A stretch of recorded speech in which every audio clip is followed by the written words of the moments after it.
Jesus, draw me ever nearer as I labor through the storm.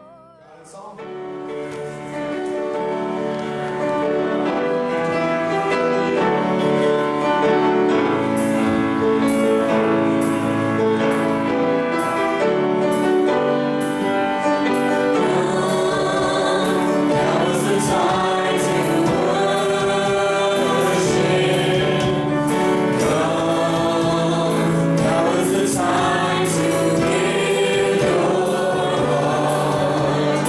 all.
join us for Back to Church Sunday. You may have some memories or thoughts of what church is really all about. Is it a place to get married? A place you go when someone dies? A big potluck? Sometimes with that mystery dish. Bible stories on a flannel board? A place to sing hymns? It can be some of those things, but it is really learning to love God and to love others, seeing our relationships with family and friends grow stronger, serving our community, and a place to find hope in a world facing trouble. Also that we can share the incredible good news of Jesus with others who need this good news just like we do. We believe Jesus died on the cross and rose again to save us all, bringing us new life, healing, and peace. If it's been a while since you've been to church, or it's your very first time, or you're here every Sunday, no matter where you come from or where you've been, you are welcome at our church. Welcome everybody to our Back to Church Sunday. And the reason why we do have Sundays like this with Back to Church Sunday and also inviting our football friends to be with us today is the simple fact that many of us grew up in situations where Sunday was boring or Sunday was a rat race. Some of us grew up in homes where Sunday was just another day. Others grew up in homes where Sunday was a disappointment because it was supposed to be a family day or a day off. But nothing ever happened because families never did anything together. Or the wrong thing happened, like you had to do yard work with dad or chores with mom. For some of us, Sundays were awkward days because we had to go stay with our non-custodial parent, whom we didn't necessarily know very well. Others of us grew up in homes where Sunday was full of conflict because church was mandatory. But no one was ever ready to leave on time. So the whole family competed for the bathroom, bumped into each other, scrambling for breakfast in the kitchen, wolfed down our food, bolted for the door, argued all the way to church, just to miraculously be healed and act like saints as soon as we drove into the parking lot.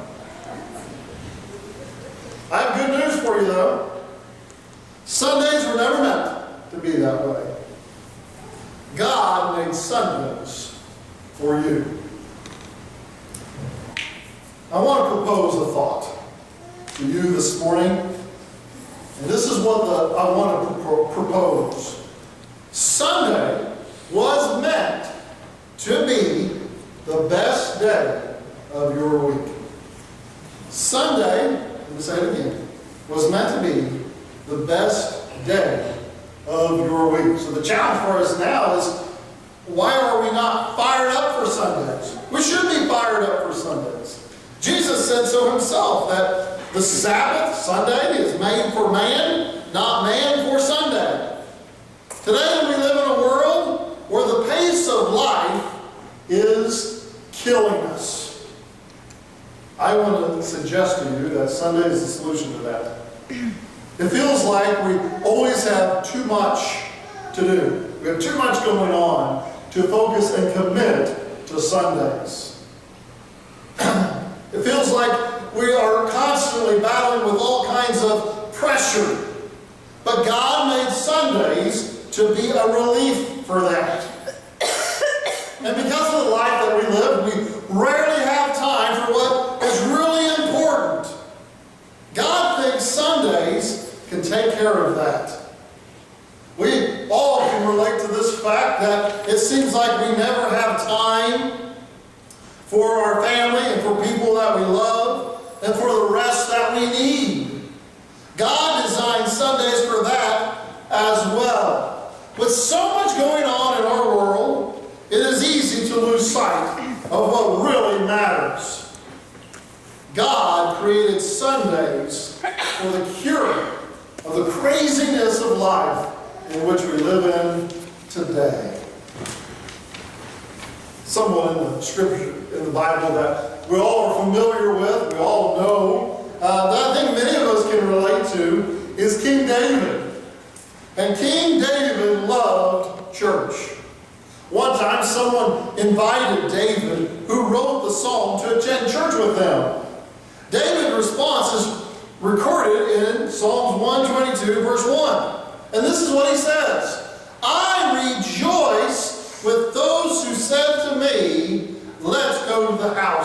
of the Lord. So what do you think? Does this sound like a guy who is turned off from church, a guy who doesn't have time for church? David got excited by just being invited to worship. Why?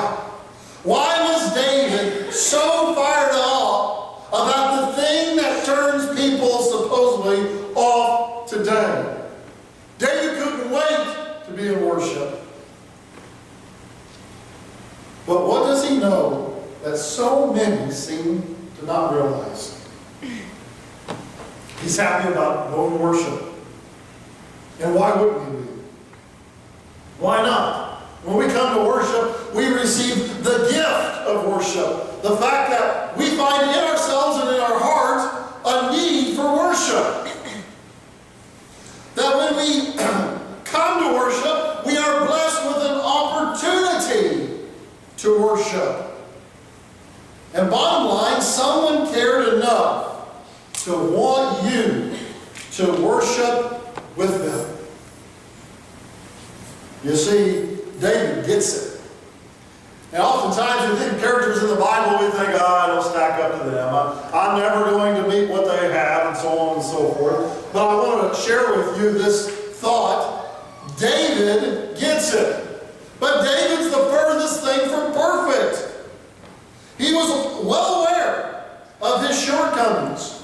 Yet he was excited and appreciated the fact that he had an opportunity for worship regardless of all the sins and shortcomings and all the downfall that he has. So I challenge you, I challenge us to be fired up for Sundays. No, not because it's the National Football Day. No, not because we have this concert we're going to later. Not because we have this big event or main event that's coming down. We should be excited, just as people get excited for football games and concerts and this event and that event. We should be excited to worship God this morning. So why are you here? Why are we here? Why are we even going to church? You see, David tells us why he likes going to church. In Psalms 122, verses 4 through 9, it says this: Jerusalem, a well-built city, built as a place for worship, the city in which tribes ascend and all God's tribes go up to worship, to give thanks to the name of God. This is what it means to Israel. The thrones of the righteous judgment are set there. Famous David thrones.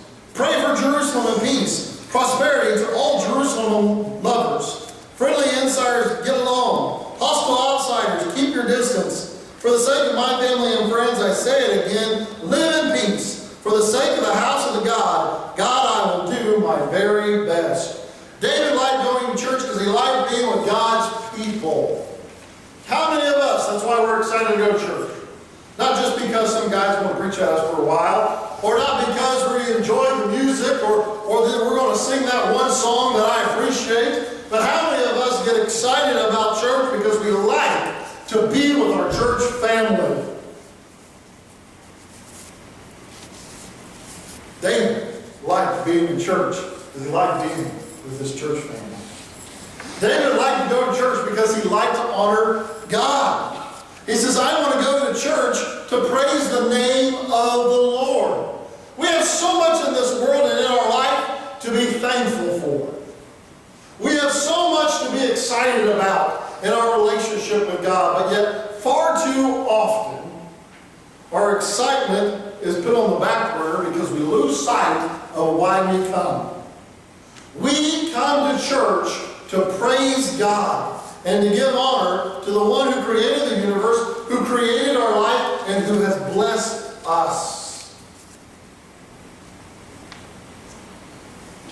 David wanted to go to church because God asked him to go to church. He says, I want to go to church because the statutes given to Israel told us to do this. He wanted to be in church because it's what God was asking him to do.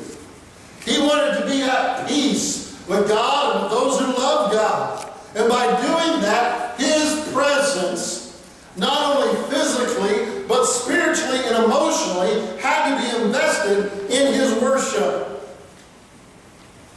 And not only did he want to be at peace with God, but he wanted his friends and family to also be at peace with God.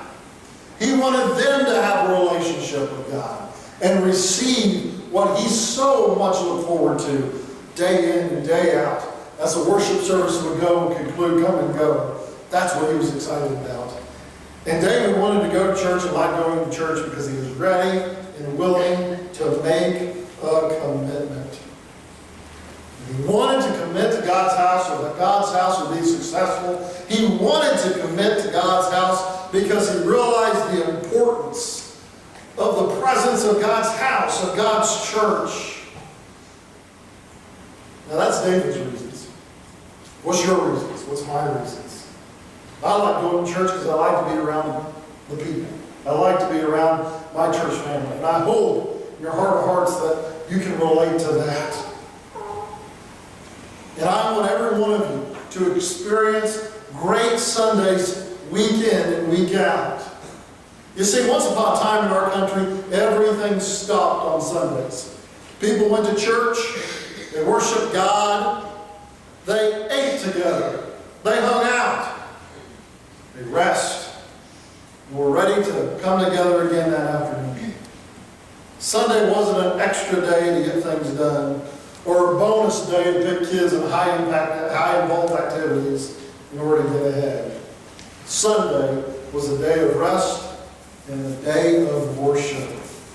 I think people had a greater sense of peace in that day, in those days.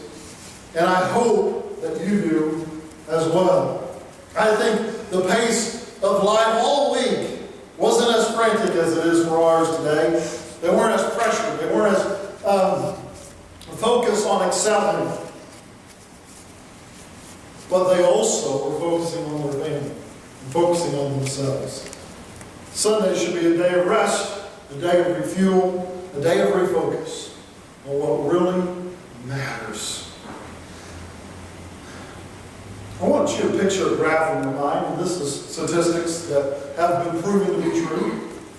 And the graph I want you in your mind is the vertical line that represents happiness and prosperity. And the other line is a horizontal line representing years of the calendar. Now, if you plot the percentage of the nation's church attendance by year, you'll notice in the past 5 decades it has continued to go down. Now, on that same graph, if you plot the percentage of social happiness and prosperity over that same length of time, you'll find that the two lines are parallel and that they are directly related. The higher the church attendance, the higher the happiness quote. But the lower the church attendance, the lower the happiness goes. That's not the sole reason. It's just something to share, something to look at, something to think about. So why is that? Well, this is something that you can't see, you can't touch, you can't taste, you can't smell about church. But church is the most important investment that you can have all week. It's something about being in church that makes us better and qualifies us for special blessings from God. Once upon a time, Sunday was the best day of the week for almost everybody. And life was better for almost everybody. I want that again for our country. I want that again for our church. And I want that specifically for you. One of my fondest memories growing up was spending the summer, or at least a couple weeks in the summer, with my grandparents. My grandfather was a minister in a country church, and at the time he lived in what the church parsonage, with housing that the church provided for the minister. It was a little foreign to us. Dad was in ministry, but he was a youth minister and just did some part-time work. He had Wednesday and Sunday obligations, and we just accepted that that's what he did on those days. But Grandpa, he was full-time, and he lived in this parsonage. And I remember going to the parsonage and spending time there. People in the church would come see us because my brother and I, being identical twins, I don't know, they wanted to see it. It was kind of weird, but anyway. They wanted to see us. So spending time with them, and then going to church with my grandparents. I shared with the first service that my grandfather, if you will, when you hear him speak, he has what I believe is the voice of God. He has this deep, authoritative voice. And When I think of the voice of God, I directly go back to my grandpa. That's just the kind of voice he has. And even at 87, when he talks to you, he still has that voice of God, so to speak. So when he would preach, I would listen, primarily because my grandpa was not one to mess with, and I knew that he wasn't one to mess with. But also, he just had that authoritative voice and that boom. And people loved him because he was such a warm personality, and still is to this day. But it was with my grandparents that I really appreciated church. Countless statistics that I've seen, the reason why people come to church initially, about 80% is because of a relationship they have who invited them to church. Maybe not necessarily their church, but invited to church in general.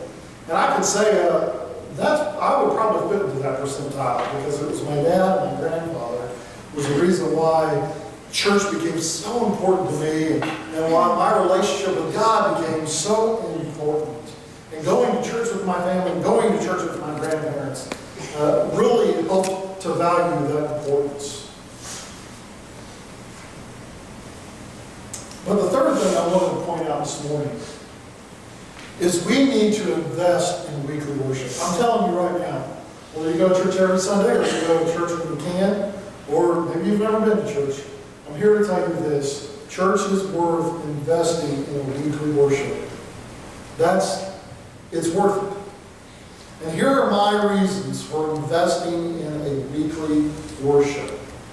And in Genesis 1 through 2, it tells us why we should invest. Heaven and earth were finished, down to the last detail. By the seventh day, God finished his work. On the seventh day, he rested from all his work. God blessed the seventh day, and he made it a holy day. Here are my reasons for investing in weekly worship. First, I need it. God knows I need it. That's why God rests. That's why he gave this commandment. God doesn't flatten our fun or lessen life by taking an hour away a day because we need it. He wants to increase your joy. He wants to improve your life by giving you a day to refresh, a day to refuel, a day to refocus with him because he knows you need it.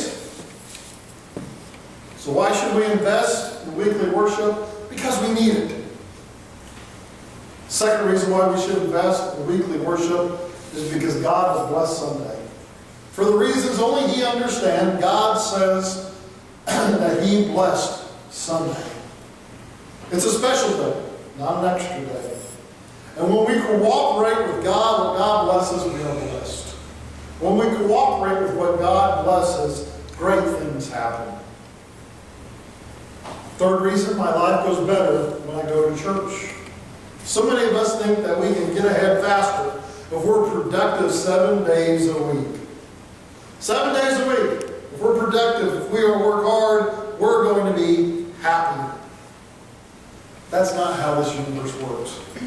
Did you know what is the most profitable fast food restaurant in the world per location? It's Chick-fil-A. No one makes as much money per location as Chick-fil-A does. Yet Chick-fil-A is closed on Sundays because the owners of Chick-fil-A know that they honor Sunday, God will honor their business. So in 6 days, keep this in mind, per location, more money per location. In 6 days, they make more money per location than McDonald's, Subway, Burger King, and Taco Bell do in 7 days. Tell me it's more profitable. You're going to gain so much by spending time in worship and by dedicating your life to God, and it's not profitable to try to get ahead by working longer, faster-paced days. Another reason why I like going to church and why I encourage you to go to church is Mondays are better when we go. I don't know how many of you, I'm not going to ask you to raise your hand, but you can kind of nod if you agree with that. How many people despise Mondays? How many people wake up Monday morning and think, I got to do it again? We're exhausted, we're unmotivated because we used all our energy on the weekend or throughout the week before.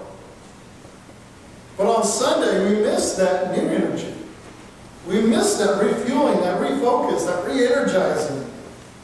Had we received that, then Monday goes a whole lot better. And for that alone is part of that's worth the investment.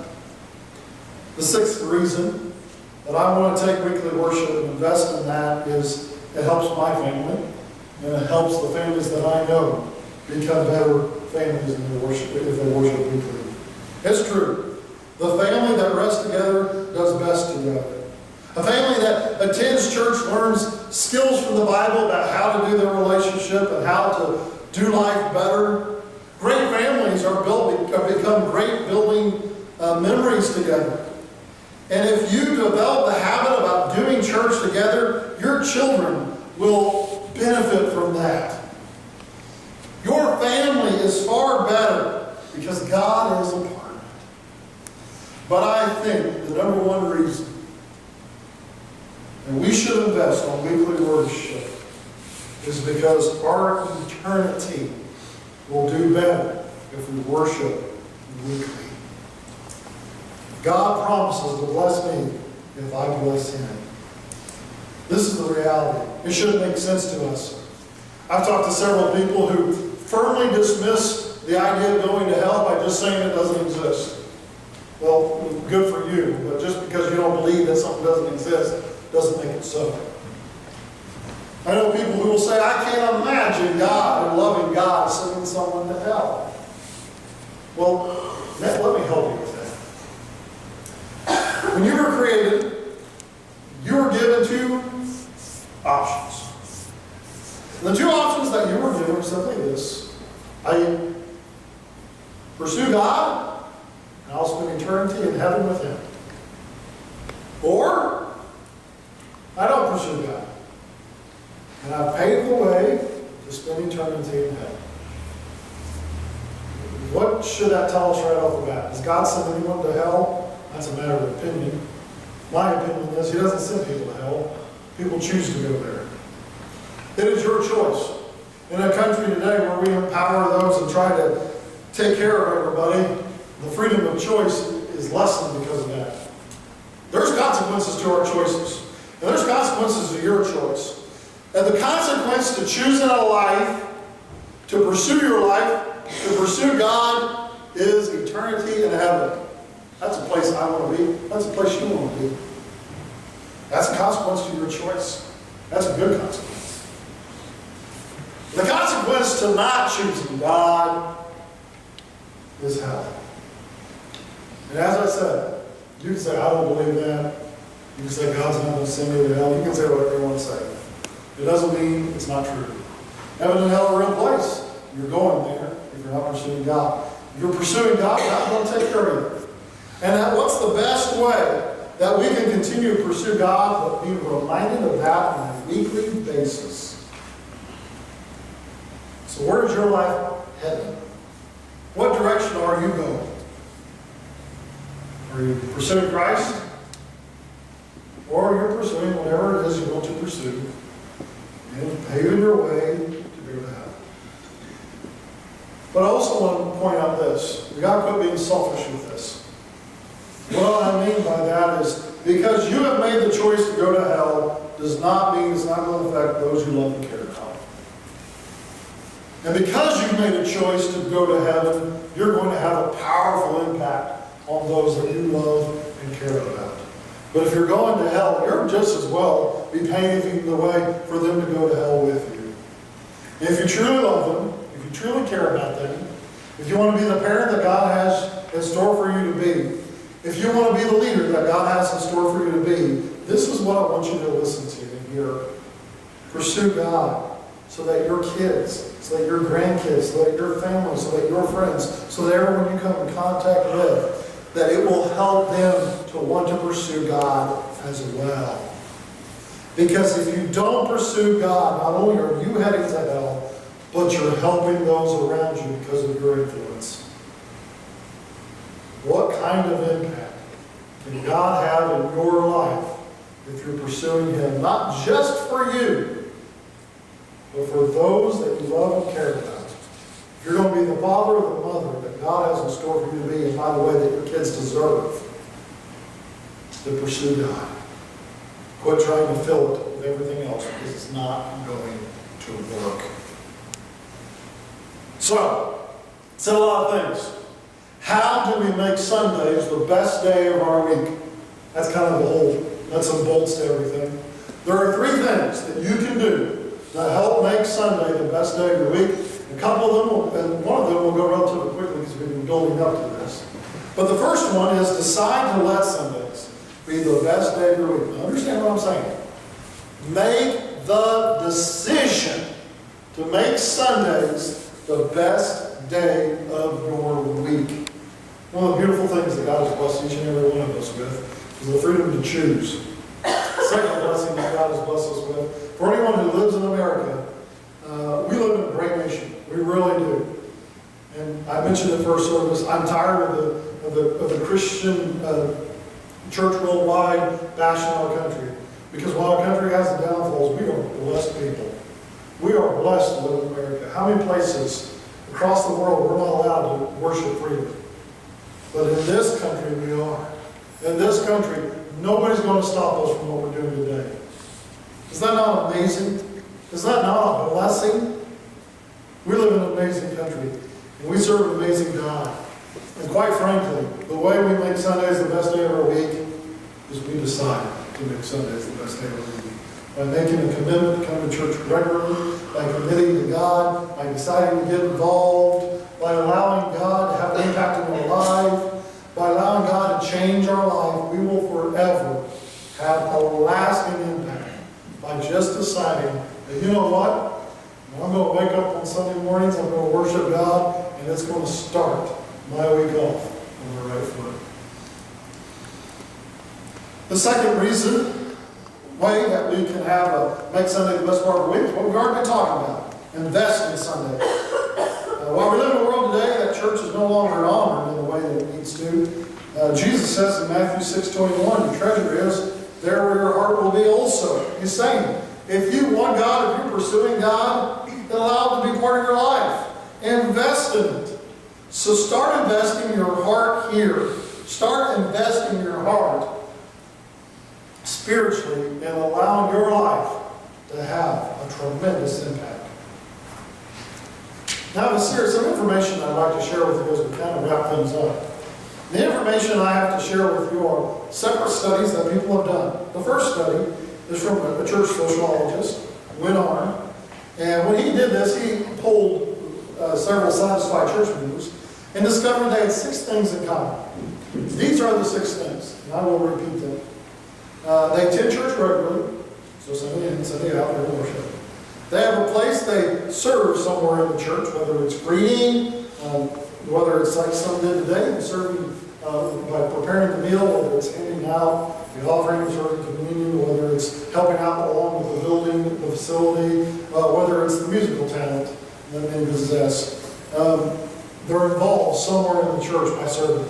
They develop 6 friendships with other church members. And that's how you stay connected, is people, you develop relationships and you stay connected there. They call the church my church, having a sense of ownership, saying this belongs to us. This is up to us to do what we will with it. Now, by the way, if it's your church, the 5th one is they give consistently to church. Now, I'm not going to get into the pocketbook, so relax. But what I am going to say is this. If you give consistently, whatever the dollar amount may be, that's between God, I would never shove something down your throat and most of it. But between you and God, whatever dollar amount you decide to give on a consistent basis. Whether it's every Sunday, whether it's twice a month, whether it's once a month. Give on a consistent basis, and it will help you to invest in the church.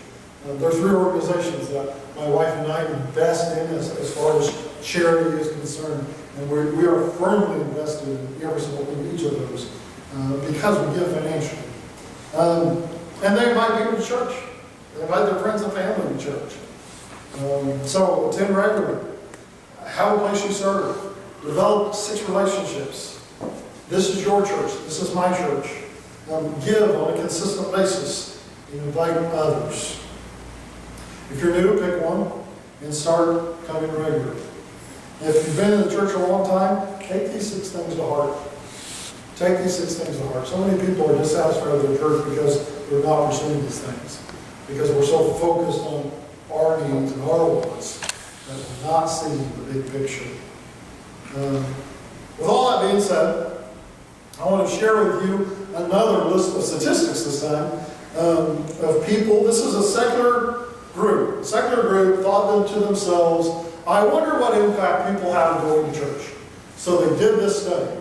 And in comparing those who go to church versus those who don't, this is what, again, as I mentioned earlier, somebody away from the church found out that those who attend church on a regular basis live 7.5 years longer than those who don't, often uses the excuse that they don't have time. 56% are more likely to have an optimistic life outlook than those who don't. That's simple. We know there's something beyond this life. If you think, and I hate to be the person who would think that this life is it. If this life is it, there are some rewards, but there's a lot of disappointments. So keep that in your mind. 56% have a more optimistic view of life. 27% are less likely to be depressed. 35% less likely to get divorced. They have higher average levels of commitment to partners, higher level of marital satisfaction, less thinking and talking about divorce, and lower levels of negative interaction. And the final one, those who attend church versus those who don't, achieve higher grades, practice better time management, and have a more satisfying marriage than those who don't. I think the study is clear. Life goes better for those who are pursuing God and pursuing God's vision for their life. Bottom line, we are meant to worship, and we have to take advantage of that and take the opportunity to do that. In the rat race of life, we can give up 1 hour, 1 week, to give praise to our God. As musicians come forward, Craig Morgan sang a song called That's What I Love About Sundays. And this is what it is. That's what I love about Sunday. Sing along as the choir sways, every verse of Amazing Grace. And then we shake the preacher's hand, go home to our blue jeans, have some chicken and some baked beans, pick a backyard football team, not do much of anything. That's what I love about Sunday. The song reminds me that this is the kind of day we need to have on Sundays. And I want that for you. And so does God. God wants for Sunday to be the best day of your week. And I want you to repeat this to your head after me. Again, just repeat it in your head and think about the commitment that's being asked you. Sunday was meant to be the best day of my week. From now on, I'm going to let Sunday be my best day. And I hope that's something that you will take to heart, and we will see you again next week. Make that commitment. It's going to have an everlasting impact in your life. For those of you who are here today who have never accepted Christ as your personal Lord and Savior, I invite you to make that decision today, give your life to the Lord, and be baptized. For those who are looking for a church home, we'd love to have you. Again, we invite you to make that choice today. Or maybe you're just going through a lot in your own life, and you're just looking for prayer and encouragement. I invite you to come down. I would love to pray with you on a one-on-one basis. You can come up here and keep that alone time between you and God, or stay where you are. As everyone else is singing, spend time praying and lifting up God. Let's stand as we enter the final moments of worship. Amazing grace, how sweet the sound that saved a wretch like me. I once was lost, but now I'm found. Was blind, but now I see.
Jesus, draw me